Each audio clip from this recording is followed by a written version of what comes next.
आई गौरी सीताना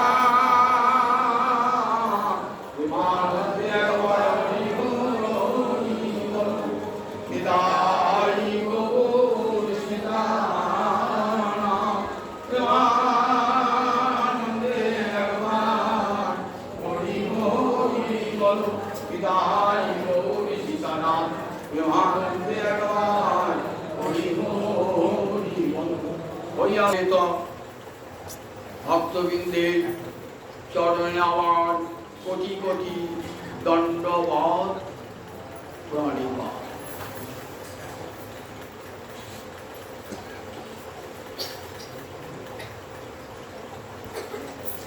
চৈতন্য চৈতামৃতে কবিরাজ গোস্বামী পাদ বৃন্দাবন দাস ঠাকুরের লেখা চৈতন্য ভাগবতের মহিমা বর্ণনা করতে গিয়ে বলছেন, চৈতন্যের নিত্যানন্দ লীলা বর্ণনে হইল আবেশ, চৈতন্যের শেষ লীলা রহিল অবশেষ। চৈতন্য ভাগবত কার রচনা? বৃন্দাবন দাস ঠাকুর। আমি বলি কোথা বাড়ি?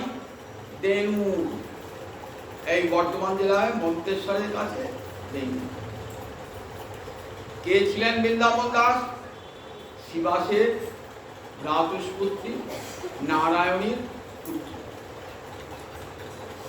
সাক্ষাৎ নিতাই চাঁদের কৃপা পাত্র। নিতাই চাঁদ তাকে গৌরলীলা বর্ণনা করতে আদেশ করেছিলেন।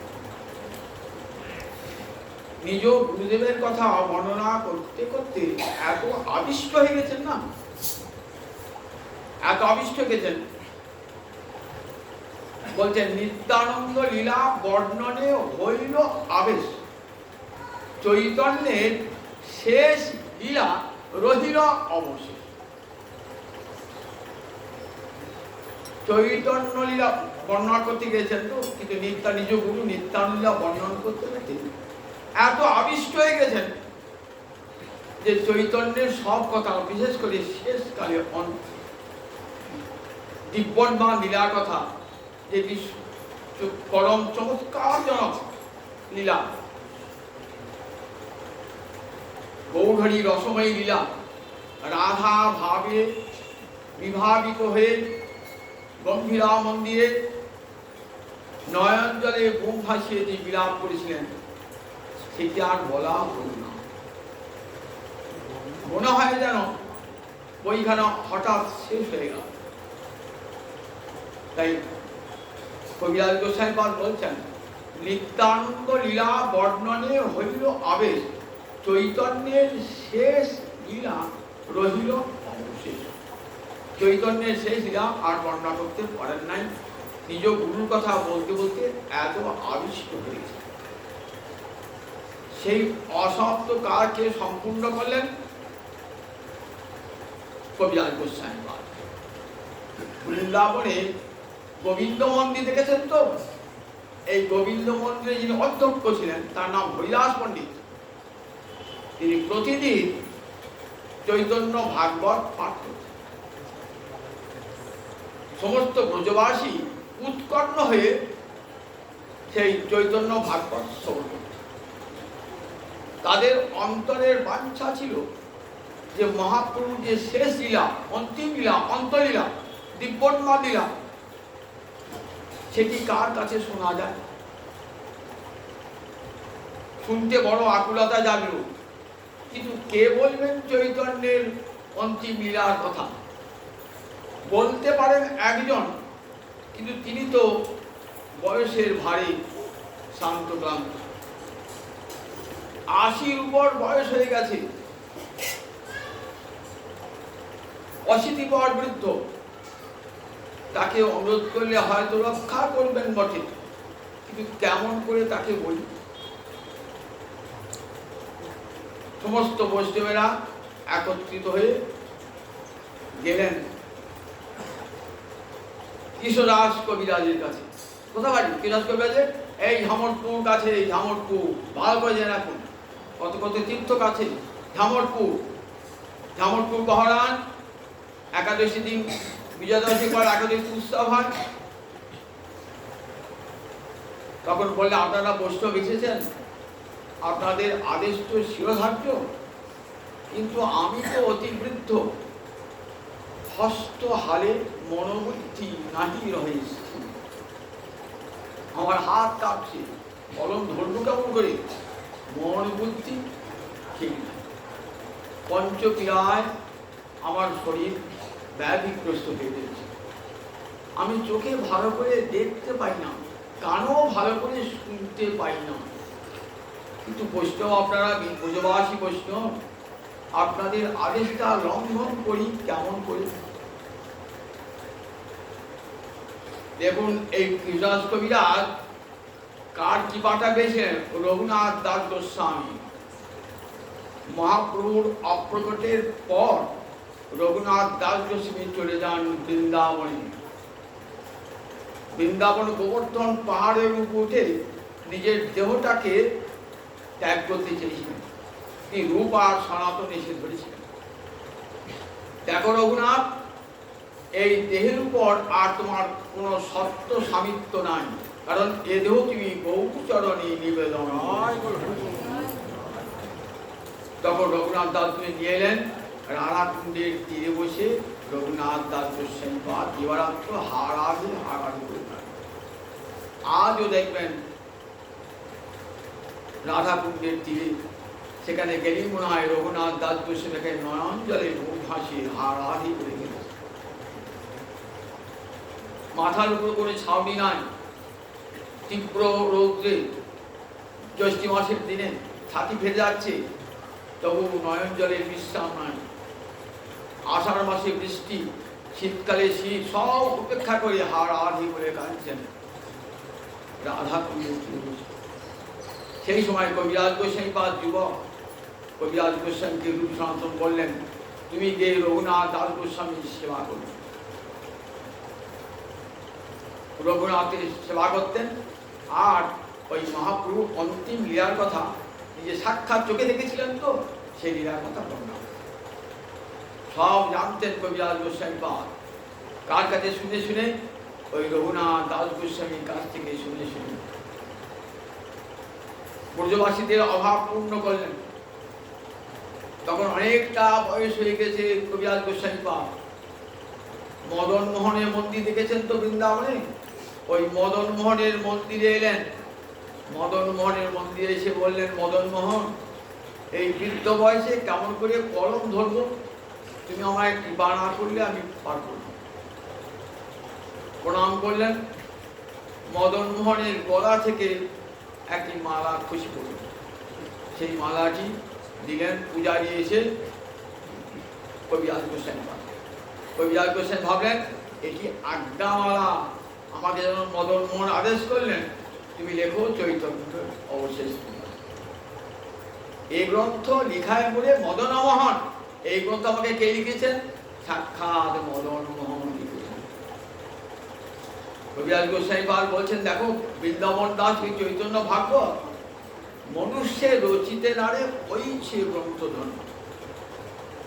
বৃন্দাবন দাস ঠাকুরের হাতে যে চৈতন্য ভাগবত মনুষ্যের রচিতে নারে, মানুষ কখনো রচনা করতে পারেন, সত্যি তো মানুষ নন, কিন্তু ব্যাসদেব তিনি এসেছেন, কলির ব্যাস, চৈতন্য লীলার ব্যাস, তিনি এসেছেন নারায়ণী নন্দন রূপে।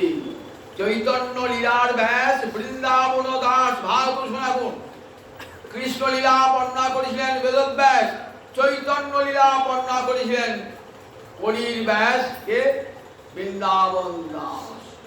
কলির ব্যাস, চৈতন্য লীলার ব্যাস বৃন্দাবন দাস।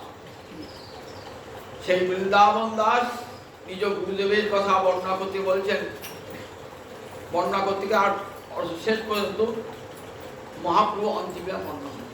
চৈতন্য ভাগবতের প্রারম্ভেই বলছেন, কারুণ্যে ভক্তি দাতৃত্বে চৈতন্য গুণ বর্ণনে অমায়া কথনে নাস্তি নিত্যানন্দ সমপ্রভু। বলছেন, জগতে আমার নিতাই জানের সমান প্রভু না। কিসের? কারুণ্যে, এত করুণা আর অন্য কোনো ভগবানে দেখা যায় না। সব ভগবানই করুণাময়, কিন্তু নিতাই চাঁদের করুণা যেন গঙ্গা জলের ধারা, সকলকে সেই ধারায় স্নান করে দিয়েছেন। কারুণ্যে করুণা একটা হৃদয়ের বৃত্তি, তো তার মূর্তি দেখা যায় না, কিন্তু নিতাই চাঁদের মূর্তিটা করুণা দিয়ে গড়া। যেমন প্রেম, তার মূর্তি দেখা যায় না, কিন্তু আমরা দেখি প্রেমের মূর্তি। কে প্রেমের মূর্তি বলেন? আমার এই গৌরহরি সাক্ষাৎ দাঁড়িয়েছেন প্রেমের মূর্তি। কে গাইছেন, কে বলেছেন এটি? নরবী সরকার ঠাকুর বলছেন, সখী কহ না গৌর কথা, গৌর নাম অমিয়া ধাম, প্রীতি মূরতি দাতা। গৌর নাম অমিয়া ধাম, প্রীতি মূরতি দাতা। প্রীতি মানে প্রেম, মূর্তি মানে আকার, দাতা মানে দান করেছেন। প্রেমের মূর্তি দান করেছেন আমার গৌরাঙ্গ হরি। তাহলে প্রেম আমরা জানতে পারতাম প্রেম জিনিসটা কি। রাধা রানী কেমন করে কৃষ্ণকে ভালোবেসেছিলেন সেটা আমার গৌরাঙ্গ হরি দেখালেন প্রেমে গড়া মূরতি দিয়ে, প্রীতি মূরতি দাতা। ঠিক তেমনি করুণা দিয়ে গড়া আমার নিতাই চাঁদের দেহটা করুণা দিয়ে গড়া। কেমন করুণা দেখুন, যে করুণা আচণ্ডালে, চণ্ডালে পতিতি জীবের ঘরে ঘরে যাইয়া হরিনামে মহামন্ত্র দিচ্ছেন বিলাইয়া। নিতাই আমার যারে দেখে তারে কহে দন্তে তৃণ ধরি, আমারে কে নিয়াল একবারে বলো গৌর। বলুন দেখি এই করুণা কোন ভগবানে দেখেছেন? আমারে কিনিয়াল, আমি তোমাদের কৃতদাস হয়ে রইব, তোমরা একবার গৌর বলো, একবার গৌর বলো। বাংলাদেশের নগরে নগরে, গ্রামে গ্রামে, অলিতে গলিতে সর্বত্র ভজ গৌরাঙ্গ বহ গৌরাঙ্গ লহ গৌরাঙ্গে নামে। আমার যেজনা গৌরাঙ্গ হরে সে হয় আমার প্রাণে। এ কথা কে, কার কথা? নিতাই চাঁদের কথা। নিতাই চাঁদ কেমন করুণার ঠাকুর, তোদের হাতে ধরি পায়ে পড়ি একবার বলে গৌর হরি। তোদের হাতে ধরি পায়ে পড়ি একবার বলে গৌর হরি। কতখানি করুণার গরজ বলে গেছেন একবারে, বিচার নাই। ব্রহ্মার দুর্লভ প্রেম দিতেছেন যাচিয়া, পতিত পামর প্রভু প্রভু নাহি বাছে। ব্রহ্মার দুর্লভ প্রেম সবাকারে যাচ্ছে।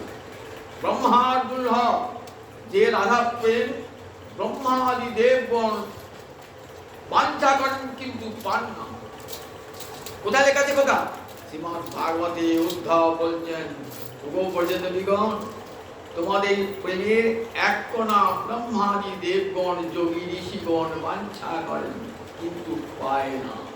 সংসার ভয়ে ভীত যোগীরা অরণ্যে গিয়ে চোখে জল ফেলেন, ওই ব্রজগোপীদের প্রেমের একটু কণা লাগে, সেই প্রেম দিতেছেন যাচিয়া। তাহলে কত বড় দান একবার চিন্তা করুন দেখি।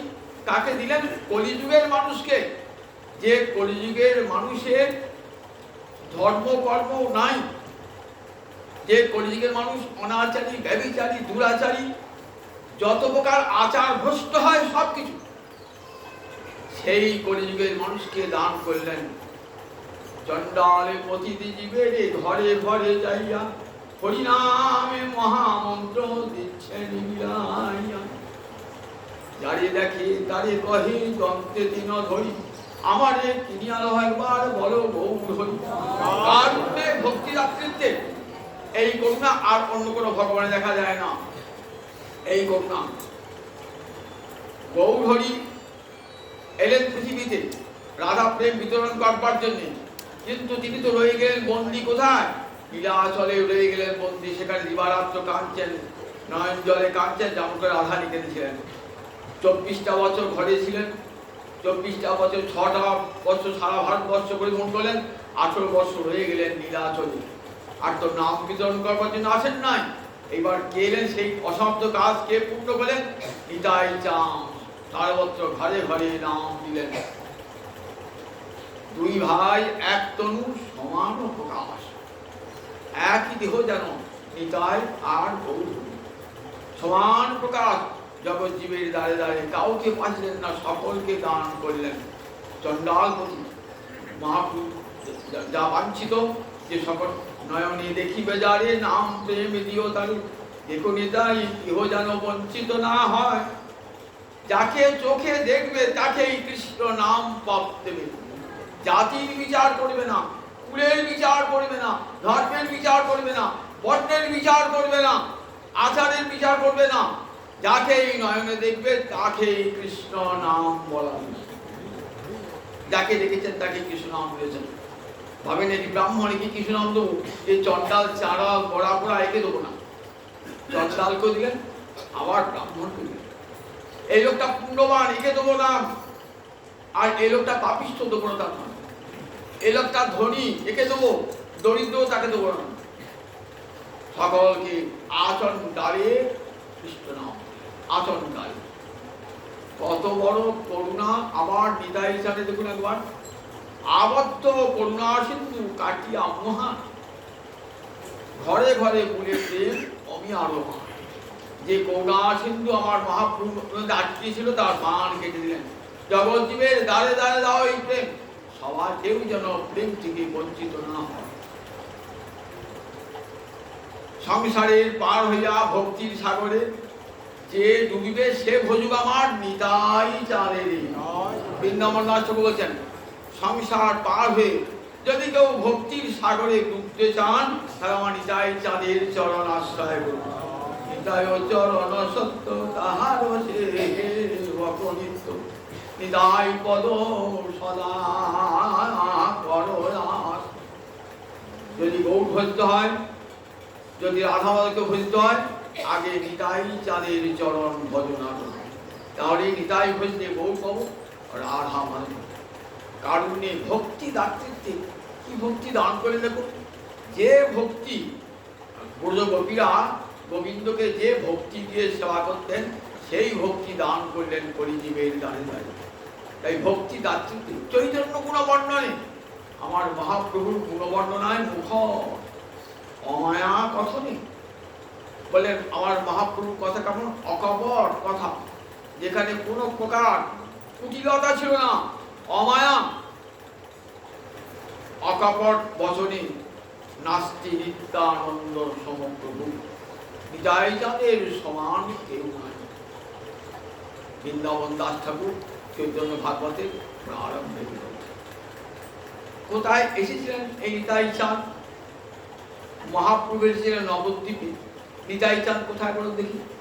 এক চক্রা, নাম তো শুনেছেন অনেক, নাম এক চক্রা। এক চক্রের কেন নাম হল? সূর্যের রথের নাম এক চক্র, সূর্যের রথের নাম। সেই রথে চড়ে সূর্যদেব জগতে আলোক বিতরণ করেন, অন্ধকার নাশ করেন। এক চক্রের ধামটা যেন নিতাই চাঁদ, নিতাই সূর্যের রথ। ওই এক চক্রা ধামকে অবলম্বন করে নিতাই চাঁদ কি করেছেন? নাম প্রেম বিদায়ে জগতের অন্ধকার দূর করেছেন, নাম প্রেম বিতরণ করে জগতের অন্ধকার দূর করেছেন। ওই সূর্যের রথ যেমন সূর্যকে ধরে রাখে, জগতে আলোক বিতরণ করে, ঠিক তেমনি ওই এক চক্রা ধাম নিতাই চাঁদের আধার, নিতাই চাঁদের আধেও সেই রথে বসে জগতের অন্ধকার দূর করছেন, তাই নাম এক চক্রা। এটা কি মহাভারতের প্রসিদ্ধ তীর্থস্থান। দেখবেন মহাভারত যারা পড়েছেন আদি খণ্ডেই এই এক চক্রা ধামের নাম আছে। একটা জায়গায় দেখবেন পাণ্ডব তলা, তার মানে কি এখানে পাণ্ডবেরা থাকতেন। আর একটা নাম আছে গর্ভবাস।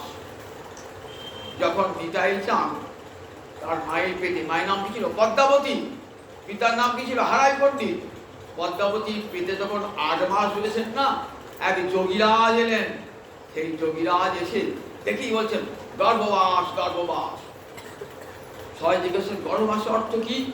তা বলেন স্বয়ং অনন্তদেব বলরাম এই গর্ভে বাস করছে, শীঘ্রই তার প্রকাশ হবে। তিনি কে ছিলেন? গর্গাচার্য।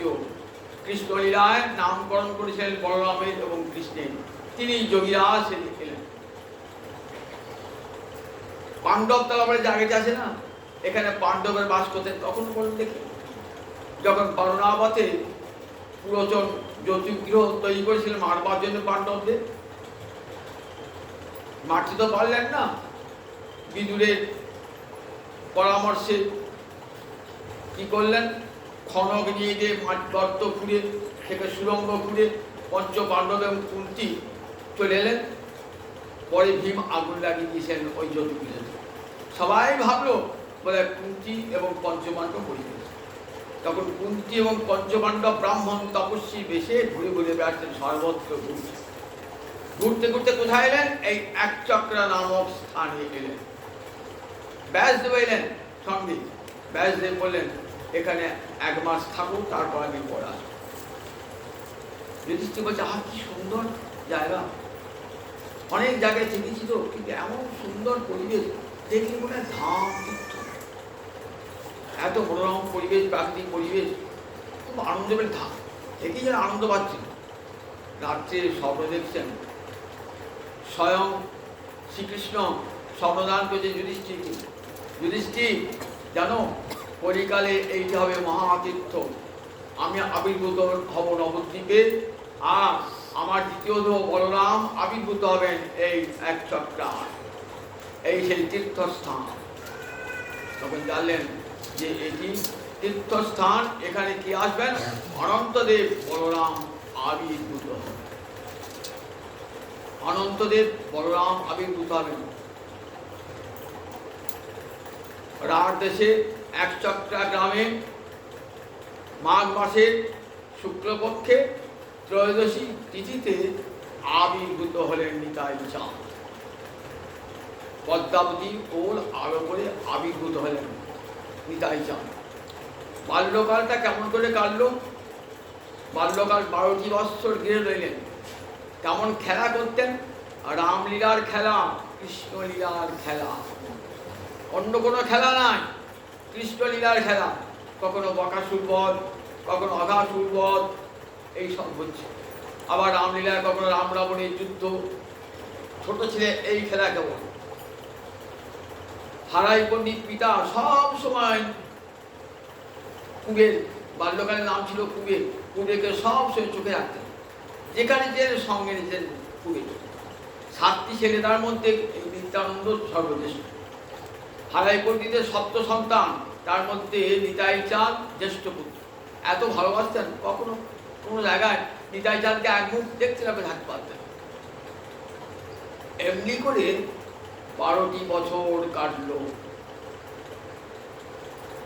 হারাই পণ্ডিতের মনে ভয় হয় যে না আমার এই কুবের ছেলেটি থাকবে না সংসারে, কেমন যেন ভয় হয় একটা। তাই সঙ্গে সঙ্গে নিয়ে যান, চোখের সামনে রেখে দেন। বাল্যকালে খেলাধুলার গতি প্রকৃতি দেখে মনে বড় ভয় হতো, এই ছেলেকে হারাতে হবে না তো, এই ছেলেকে হারাতে হবে না তো, মনে ভয়। 12 বৎসর তখন বয়স, তখন এক সন্ন্যাসী এসেছেন। সন্ন্যাসী অতিথি এসেছেন।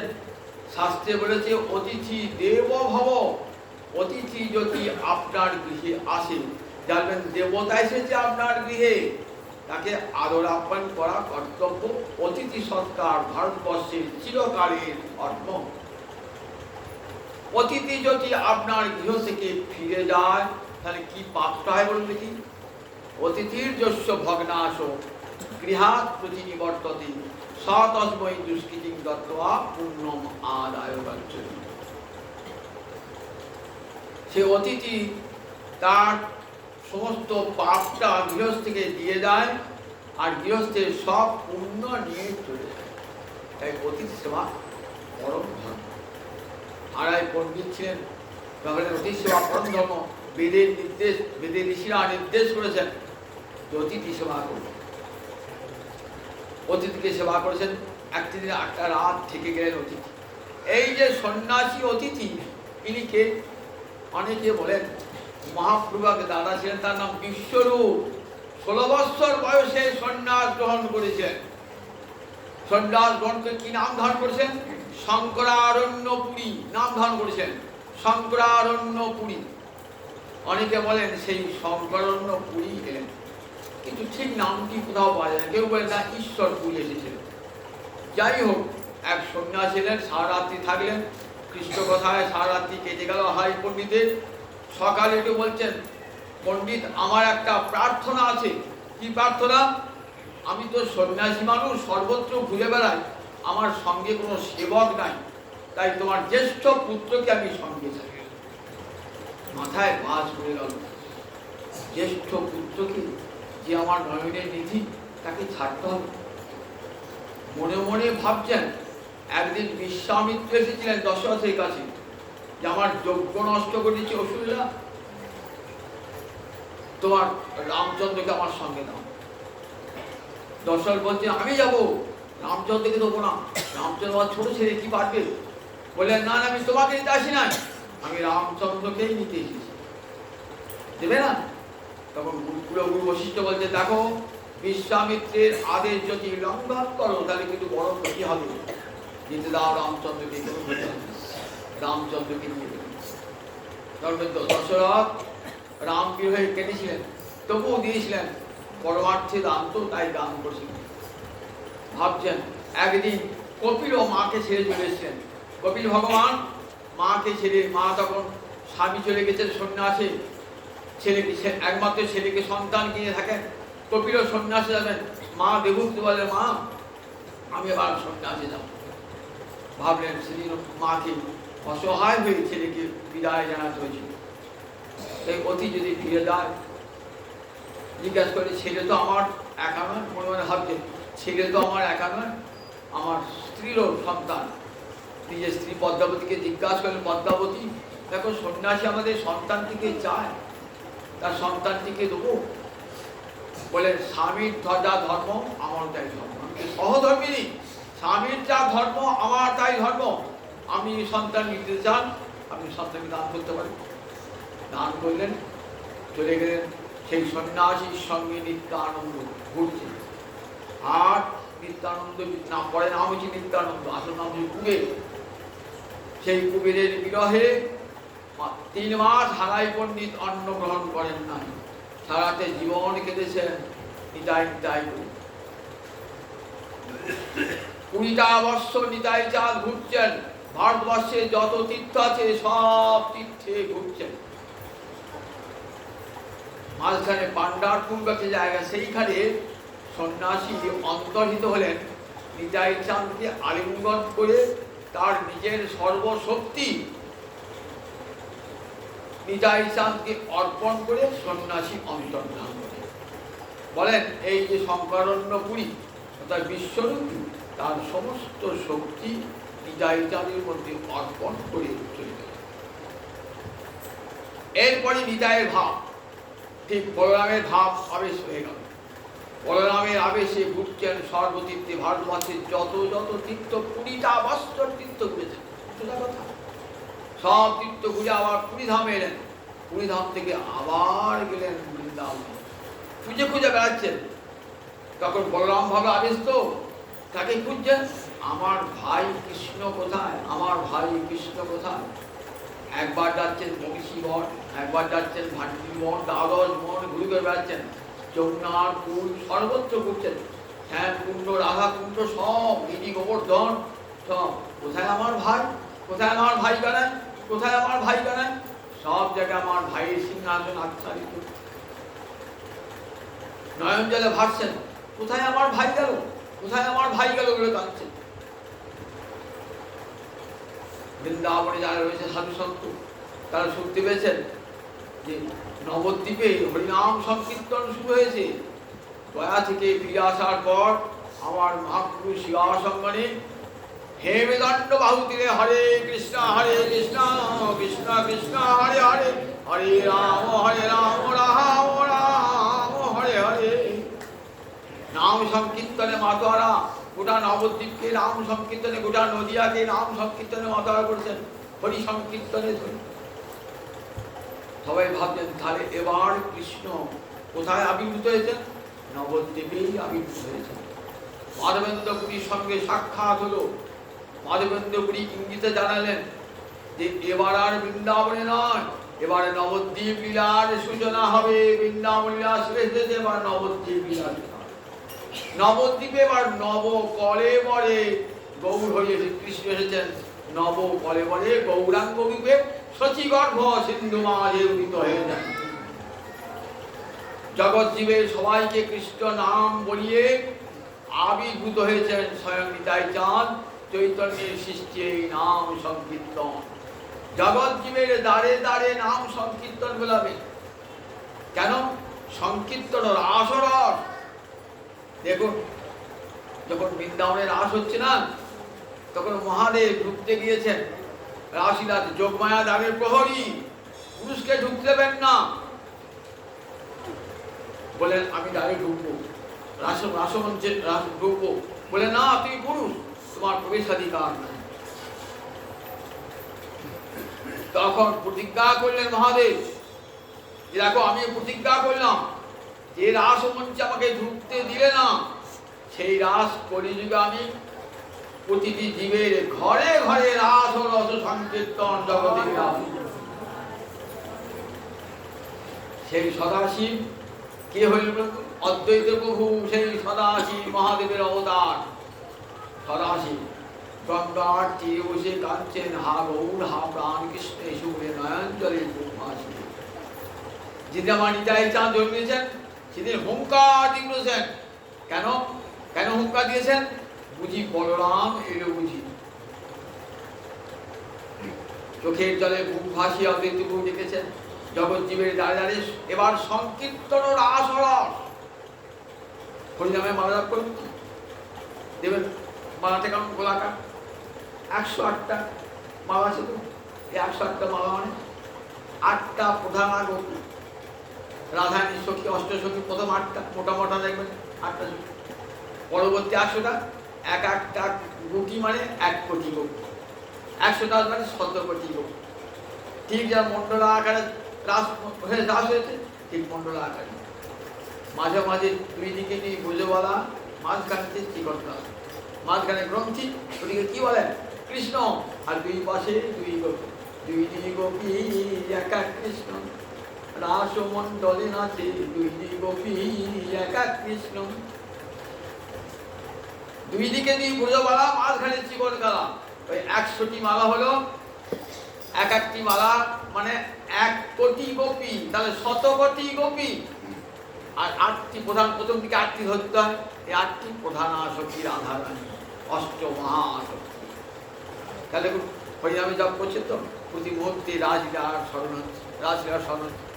রাসে কীর্তন কি? হরে কৃষ্ণ কৃষ্ণ কৃষ্ণ হরে হরে, হরে রাম রাম রাম হরে হরে। এই নামে কি আছে? রাধারানীর প্রেম মধু। রাসে যে মধু আস্বাদন করেছিলেন গোবিন্দকে, হরিনামের মধ্যে সেই মধু আস্বাদন করালেন কলির জীবকে। কলিযুগে তাই সংকীর্তন রাসরস। কলিযুগের দ্বারা তাই জানতে পারলেন এবার নূতন রূপে লীলা হবে। কোথায় লীলা হবে? এবার নবদ্বীপে। ছুটতে ছুটতে আসছেন, কোথায় আমার ভাইকা নাই, কোথায় আমার ভাইকা নাই। পাগল হয়ে ছুটতে আসছেন। লোকে দেখছেন, বাপরে বাপ, এমন সুন্দর রূপ, এমন সুন্দর মানুষ তো হয় না। আজানুলম্বিত বাহু, জানু পর্যন্ত লম্বিত বাহু, বিশাল স্কন্ধ, টানা টানা চোখ, একেবারে আকাণ্ড বিস্তৃত নয়ন। এখানে ভগবানের শারীরিক লক্ষণ। যে কেউ অবতার বললে অবতার হবেন না, কিন্তু অবতারের শারীরিক লক্ষণ দেখতে হবে। আকাণ্ড বিস্তৃত নয়ন, আজানুলম্বিত বাহু, মানুষ 3.5 হাত তো, আর মহাপ্রভু নিতাই চাঁদ 4 হাত। মানুষের হাতের পরিমাপে 4 হাত। কত বড় পুরুষ, বিরাট বলে বলে। নিতাই চাঁদ নাচতে নাচতে আসছেন কোথায়? নবদ্বীপ। লোকে তাকিয়ে দেখছেন কেমন অঙ্গের রূপখানি, যেন সোনা গলানো অঙ্গের রূপ। সোনাকে গলালে যেমন রূপ হয় না, সেই রকম রূপ আমার গৌর হরি, সেই রকম রূপ আমার নিতাই চাঁদ। আজানুলম্বিত ভুজৌ কনকাবদাত, কনক মানে সোনা, অবদাত মানে উজ্জ্বল বর্ণ, দুই ভাইয়েরই সোনার মতন উজ্জ্বল বর্ণ। এ বলে আমাকে দেয়, ও বলে রূপের যেন সীমা নাই। বলরাম যেমন দেখতেছিলেন ঠিক তেমনি এরকমই তাই চাঁদ আসছেন। কোথায় আমার ভাই কানায়, কোথায় আমার ভাই কানায় করতে করে আসছেন। এদিকে মহাপ্রভু দেখুন জানতে পেরেছেন। মহাপ্রভু বলছেন ভক্তগণকে, শোনো, গত রাত্রে আমি একটা স্বপ্ন দেখেছি। কি স্বপ্ন দেখেছ না, আমার গৃহের দুয়ারে দেখি একটা তালধ্বজ রথ। তালধ্বজ রথটা কার রথ? পুরীতে তালধ্বজ রথটার নাম কি? কে থাকে? বলদেব জীবে থাকেন, বলদেব যে থাকেন তালধ্বজ রথ, রথটার নাম তালধ্বজ। সেই তালধ্বজ রথ এসেছে, আর তার সেই রথের একটা বিরাট পুরুষ, নীল বসন, মাথায় নীল পাগড়ি, স্কন্ধে হল মুসল, বাম কানে একটা কুণ্ডল ছুটি উড়ে, হাতে বেত্রবাধা কমণ্ডল। আমার বাড়ির দুয়ারে এসে আমাকে জিজ্ঞাসা করছে, নিমাই পণ্ডিতের বাড়ি কোথায় গো? নিমাই পণ্ডিতের বাড়ি কোথায়? আপনি কোন মহাজন? মা বলছেন পরিচয় হবে, শীঘ্রই তোমার সঙ্গে আমার পরিচয় হবে। এই স্বপ্ন দেখেছেন, স্বপ্ন দেখেছেন তো? বলছেন দেখো নিশ্চয়ই এই 2-3 দিনের ভিতরে কোনো মহাপুরুষ নবদ্বীপে এসেছে। শিবাস দেখো তো, হরিদাস দেখো তো, কোথায় কোনো মহাপুরুষ এসেছেন কিনা। সব সারা নবদ্বীপ ঘুরে ঘুরে বেড়ায়, নবদ্বীপ বাইরে কোথাও দেখতে পেলেন না কোনো মহাপুরুষ। যেমন যেমন বর্ণনা দিলেন তেমন মহাপুরুষকে দেখতেই পেলেন না। এসে বলছেন প্রভু, আপনি যে মানুষের কথা বললেন তো কোথাও সেরকম কোনো পুরুষ দেখলাম না। দেখলে না? চল সমস্যা কোথায় এসে নিতাই চাঁদ বসে আছে বলুন দেখিনি? নন্দন আচার্যের গৃহ। আজও নবদ্বীপে গেলে যাবেন নন্দ আচার্যের গৃহ, যেখানে সে লুকিয়ে বসে আছে। কেন? দেখি আমার ভাই কানাই আমাকে চিনতে পারে কি না। নন্দন আচার্যের গৃহে বসে আছেন। নন্দন আচার্যের গৃহে বসে আছেন। মহাপ্রভু বলছেন চলো, তোমরা তো পেলে না, চলো। এবার মহাপুরুষ সমস্ত পার্শ্বদকে সঙ্গে নিয়ে গেলেন নন্দন আচার্যের গৃহে। অতি গুরু নিত্যানন্দ এই অবতারে শ্রী চৈতন্য জানাই জানে সে জানিতে পারে। খুব ভালো করে শুনুন, অতি গুরু নিত্যানন্দ এই অবতারে শ্রী চৈতন্য জানাই জানে সে জানিতে পারে। গৌরহরিকে জানা যায়, কি নিতাই চাঁদকে জানা যায় না। যদি নিতাই চাঁদ জানায়, যদি গৌরহরি জানায় নিতাই চাঁদকে, তবেই জানতে পারবে। নিতাই আমার রহস্যে ঢাকা ভগবান, সাক্ষাৎ বলরাম শঙ্কর্ষণ আবির্ভূত হয়েছেন নিত্যানন্দ রূপে। তেতায় লক্ষণ রূপে সেবা করছেন রামচন্দ্রের সঙ্গে সঙ্গে লক্ষণ রূপে। সেই লক্ষণই আবার এসেছেন নিত্যানন্দ রূপে। অন্তরে বড় দুঃখ ছিল। কি দুঃখ ছিল? আমি তো ভাই, আমি কঠোর আজ্ঞা, ভাইয়ের কঠোর আজ্ঞা পালন করেছি। আমি ভাইকে নিষেধ করতে পারি না, নিষেধ করতে পারি না, কারণ আমি তো ভাই। আমার ভাই ঘাসের উপর শুয়েছে, জল মাত্র খেয়ে উপোস করেছে। আমি তো কোনোদিন বলি নাই দাদা তুমি ফল খাও, দাদা জল খাও, বলতে পারি না, কারণ আমার কথা শুনবে না। আমি বড়বাসী হয়েছি, দেখো এখন আমার ভালো করে থাকবার, ভালো করে আহার বিহার করবার সময় না। লক্ষণ মনে মনে কষ্টবোধ করেছেন, ভেবেছিলেন যদি কৃপা করে আবার আমাকে জন্ম দাও, যেন জ্যেষ্ঠ ভ্রাতা করে জন্মদান করো, আমি আজ্ঞা করব, আমার ভাই পালন করব। তাই অগ্রজ ভবিতা দেব হরে প্রিয় চিকিৎসা। সুখদেব বলছেন মহারাজ এবারে বলরাম আগে এসেছে। অগ্রজ ভবিতা দেব হরে প্রিয় চিকিৎসা, ভাইয়ের মঙ্গল সাধন করবেন বলে দাদা হয়ে এসেছেন। দাদার যেমন ভাইয়ের উপর জোর থাকে, সেরকম জোর খাটাবেন বলে দাদা হয়ে এসেছেন। এসে লুকিয়ে আছেন কোথায়? নিতাই চাঁদ লুকিয়ে আছেন নন্দন আচার্যের ঘরে।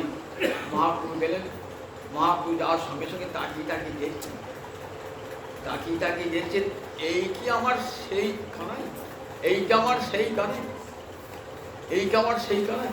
বারবার চেয়ে চেয়ে দেখছেন, না তো আমার কানাইয়ের গায়ের রং তো এমন নয়, কিন্তু গলিত সোনার মতো রং, আমার কানের গায়ের রং তো সোনার মতো নয়।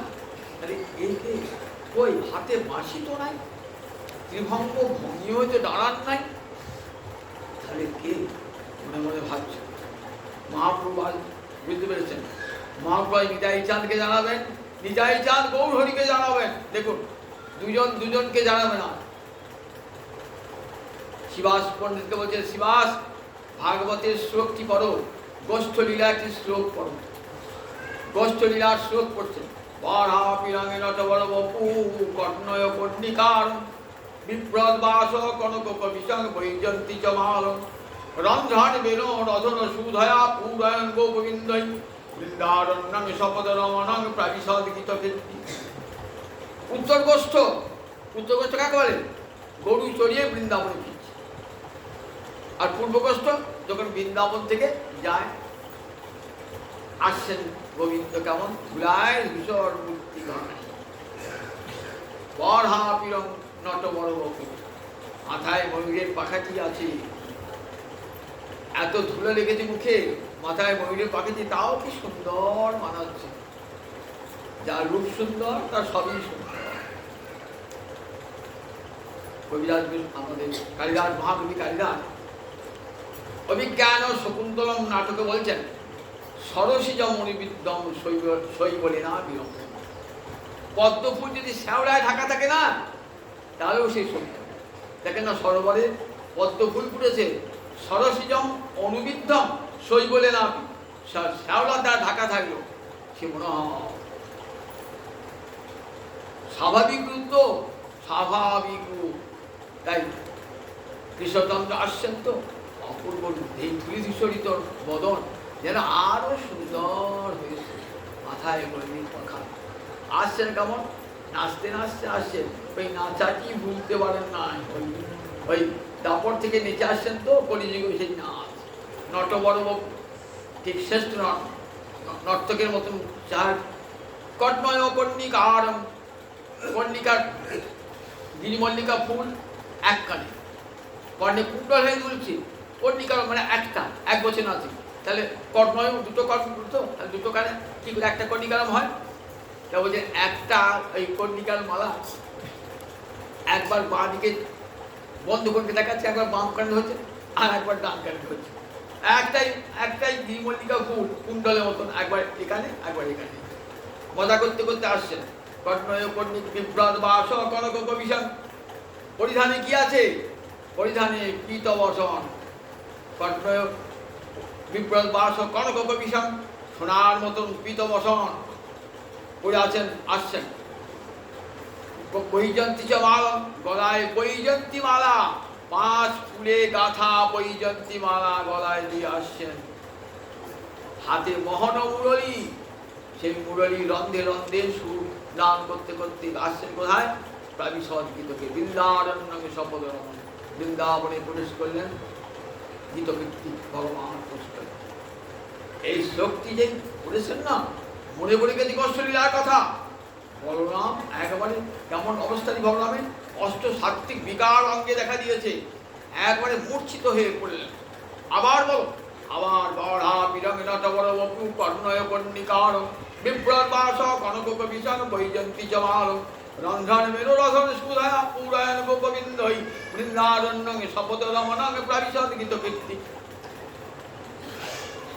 এবার তুলে আছাড় খাচ্ছেন, আর উঠছেন, আবার পড়ছেন, যেন হাড়গুলো চুরমার হয়ে যাবে। তখন আমার মহাপ্রভু কি করেছেন? বলে নিলেন, ভাই তাই করে নিয়েছেন। কেমন? রাম রাবণের যুদ্ধ হচ্ছে, মেঘনাদ শক্তিশালী অস্ত্র নিক্ষেপ করছে লক্ষণের উপর। লক্ষণ শক্তিশালী আহত হয়ে কোথায় হয়েছেন? রামচন্দ্রের কোলে। ঠিক যেন ঠিক আজ গৌরাঙ্গের কোলে আজ ধরণী ধরেন্দ্র হৃদয় চাঁদ, যে ধরণীকে ধরে রেখে দেয় আর তাকে ধরে রেখে দিয়েছে আমার গৌরাঙ্গ হরি। কি অপূর্ব দৃশ্য জানো, রামচন্দ্রের কোলে লক্ষণ। দেশে দেশে বলছেন কলত্রাণী দেশে দেশে চ বান্ধবা তন্তুদের সঙ্গে নপস্যামি যত্র ভ্রাতা সহোদর। এই সময় রামচন্দ্র বলেছিলেন চোখে জল ফেলতে ফেলতে, দেশে দেশে গেলে বউ পাওয়া যাবে, দেশে দেশে কলত্রাণী দেশে দেশে চ বান্ধবা, দেশে দেশে বন্ধু বান্ধব পাওয়া যাবে, কিন্তু তন্তুদের সঙ্গে নপস্যামি যত্র ভ্রাতা সহোদর। এমন দেশ দেখি নাই যেখানে সহোদর ভাই পাওয়া যায়। ভালো করে শোনা, সহোদর মায়ের এক মায়ের পেটে জন্ম, এমন সহোদর ভাই পাওয়া যায় না।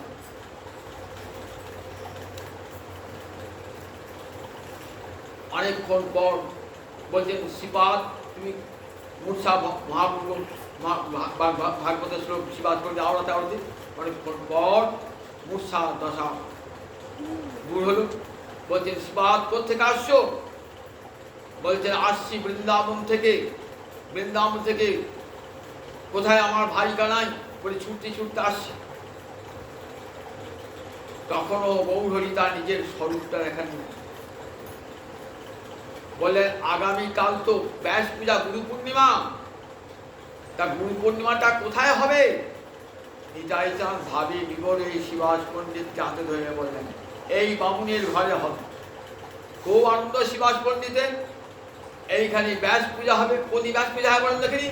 গুরু পূর্ণিমার দিন জগৎ গুরু ব্যাসের পূজা হয়, ব্যাস পূজা হয় ওই দিনে। গুরু পূর্ণিমার দিন সবাইকে বাড়িতে বাড়িতে ব্যাস পূজা নিজে গুরু পূজা করতে হয়। আষাঢ় মাসের পূর্ণিমায় সেখানে ব্যাস পূর্ণিমার দিন কোথায় হবে? শিবাস পণ্ডিতের গৃহে ব্যাস আরাধনা হবে। মহাপ্রভুকে নিতাই চাঁদ কি করেছেন?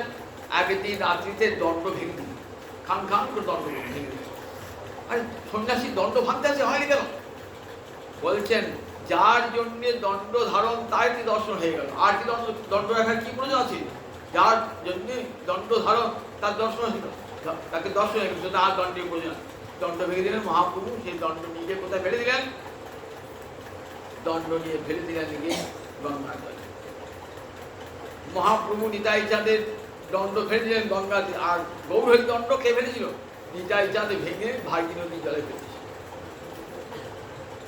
দেখো এবার এসেছেন কোথায়? শিবাসে গিয়ে ব্যাস পূজা হলো। তো ব্যাস পূজার অন্তে কি করতে হয় না, ব্যাসের কণ্ঠে মালা পরিতে হয়। জগৎগুরু ব্যাসের কণ্ঠে মালা পরিতে হয়।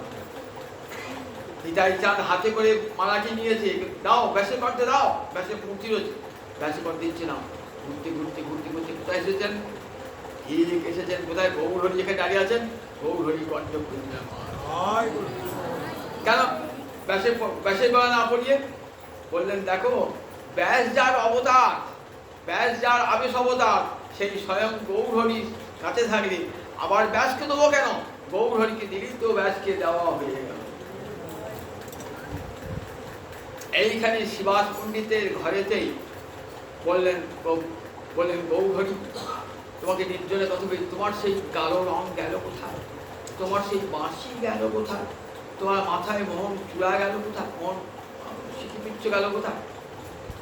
হরি কমাটি বলছেন শোনো শিবাস, এবার আমি ওইবার নাই, এবার দেখো, এবার আমি দেখো গৌরবরণ ধারণ করেছি। কেন ধারণ করেছি তুমি তো নিশ্চয়ই বুঝতে পারবে কেন গৌরবরণ ধারণ করেছি।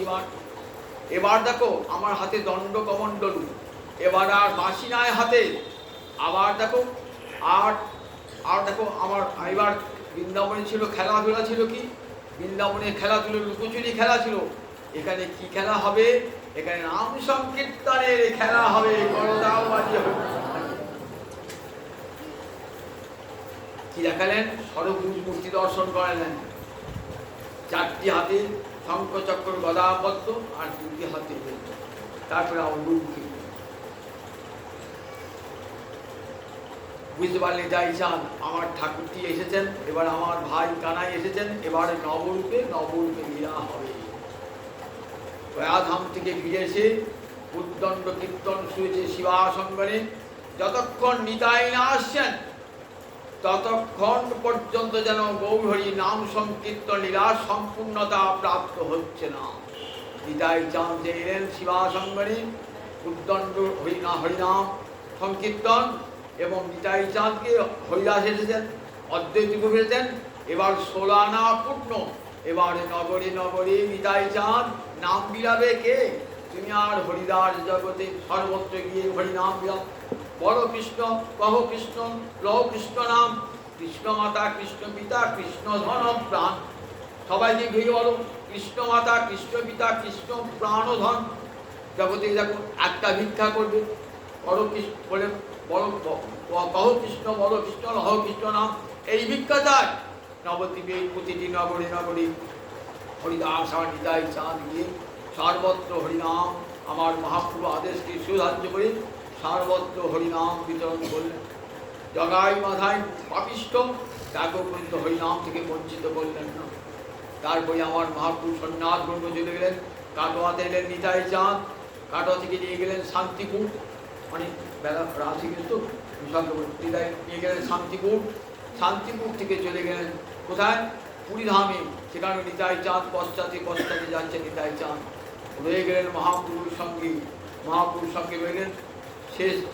শেষে মহাপ্রভু অন্তিম আকারে একদিন বলছে নিতাই চাঁদ, দেখো আমি রইলাম মুনি ধর্ম গ্রহণ করে, তুমি যদি মুনি ধর্ম গ্রহণ করে থেকে দাও এই গম্ভীরায়, তাহলে জগতে নাম বিলা রেখে যাও তুমি জগৎজীবের দ্বারে দ্বারে হরিনাম দাও বা চণ্ডাল পতিজীবের ঘরে ঘরে যাইয়া তুমি হরিনাম মহামন্ত্র বিতরণ করো। আচণ্ডালে বিচার করবে না, সর্বত্র হরিনাম, ব্রাহ্মণ থেকে আরম্ভ করে চণ্ডাল পর্যন্ত, পুণ্যবান থেকে পাপিষ্ঠ পর্যন্ত, ভাগ্যবান থেকে একবারে অতি দুর্ভাগ্যজী, সকলকে দেবে হরিনাম। সবাই যেন নিজ হাড়ি মুচি চণ্ডাল ভাববে না, সকলকে দেবে, স্ত্রী পুরুষ নির্বিশেষে সবাইকে দেবে হরিনাম। মহাপুরুষ সেই আদেশ শিরোধার্য করে জগতের সকলকে নারী পুরুষ সকলকে বলে অদ্বৈত চেয়েছিলেন, স্ত্রী সূত্র সবাই যেন মূর্খ নিজ, তারাও যেন কৃষ্ণ নামে ভাসে, এই আমার প্রার্থনা।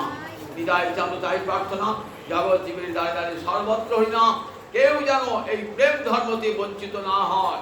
আমার মহাপ্রভু তাই আদেশ পালন করে নিতাই চাঁদ অভিজ্ঞ তনু সকল জীবের দ্বারে দ্বারে দিলেন কৃষ্ণ নাম। নিতাই গুণমণি আমার, নিতাই গুণমণি আনিয়া প্রেমের বন্যা ভাষা লোনি। শান্তিপুর ডুবু ডুবু নদী ভেসে যায় আমার গৌর হরি নিতাই চাঁদের প্রেমের বন্যাতে। এমন মহানাম দিলেন জগতে, বলেন কলিকালে আর কোনো ধর্ম নাই, নামই একমাত্র ধর্ম, নামই একমাত্র যজ্ঞ, নামই একমাত্র তপস্যা, নামই একমাত্র তীর্থযাত্রা, নামই একমাত্র বেদ পাঠ, নামই একমাত্র শাস্ত্র অধ্যয়ন, সব নাম। কলিযুগে নাম ভিন্ন আর কোনো ধর্ম সার্থকতা লাভ করবে না। তাই কলিযুগে নামকে আশ্রয় করুন, আমার নিতাই চাঁদের গৌর হরি দেওয়া নামকে আশ্রয় করুন, আর বসে বসে হরিকথা শ্রবণ করুন। আর অন্য কোনো ধর্ম নাই, নামের পর আর কোনো ধর্ম নাই। এই নাম কলিযুগে সার করুন, আমার নিতাই চাঁদের দান মহাদান। নাম করলেন রাধানী প্রেম লাভ হবে, মানব জীবন সার্থকতা লাভ করবে। আজকে দেখছেন তো আর ফটো দিয়েছে, আমার বর্ধমান মায়ের ফটো এখানে আছে, দেখেছেন তো, যে সারা তার জীবন ধরে গৌ সেবা করে গেছে। আমার পাড়াতেই বাড়িটা দেখি তো খুব অল্পবয়সী বিধবা হয়েছিল, তিনি এই গৌ তিনি তাই নিজেই থাকতেন, সারাটা জীবন কাটছেন, বৃন্দাবন দীক্ষা গ্রহণ করেছিলেন। এখানে সারাদিন করে থাকতেন, সন্ধ্যেবেলায় বাড়ি যেতেন গৌর। আজ তার পারলৌকিক ক্রিয়া হল, শ্রাদ্ধ হল। আপনারা সবাই প্রার্থনা করুন গৌর হরির চরণে। আমাদের বন্দনা মা সে যেন গৌর হরির চরণে, তার বিধেয়ী আত্মা যেন গৌর হরির চরণে যায়, পরম শান্তি লাভ করুন। যে গৌর তার আরাধ্য দেবতা ছিল, সেই গৌর হরির চরণে যেন শান্তি লাভ করেন। জয় জয় জয়।